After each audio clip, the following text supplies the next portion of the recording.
Friends, passports ఎన్ని రకాలు ఉంటాయో మీకు తెలుసా? భారత ప్రభుత్వం జారీ చేసే పాస్పోర్ట్ లో 3 రకాలుగా ఉంటాయి. అందులో ఫస్ట్ది సాధారణ పాస్పోర్ట్. ఇది నేవీ బ్లూ రంగులో ఉంటుంది. సాధారణ పాస్పోర్ట్ ను భారత పౌరులకు విహారయాత్ర, చదువు, వ్యాపార పర్యటనల కోసం జారీ చేస్తారు. దీనిని టైప్ పి పాస్పోర్ట్ అని అంటారు.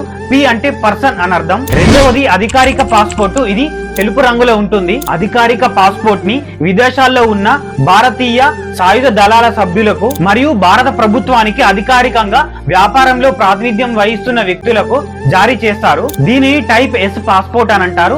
ఎస్ అంటే సర్వీస్ అని అర్థం. మూడవది దౌత్యపరమైన పాస్పోర్ట్. ఇది మెరూన్ కలర్ లో ఉంటుంది. దౌత్యపరమైన పాస్పోర్ట్ ని భారతీయ దౌత్యవేత్తలకు, పార్లమెంటు సభ్యులకు, కేంద్ర మంత్రి మండలి సభ్యులకు, ఇతర ఉన్నత ప్రభుత్వ అధికారులకు జారీ చేస్తారు. దీనిని టైప్ డి పాస్పోర్ట్ అని అంటారు. డి అంటే డిప్లొమాటిక్ అని అర్థం. ఈ దౌత్యపరమైన పాస్పోర్ట్ ఉన్న వారికి వీసా అవసరం లేదు. Please like, share and subscribe.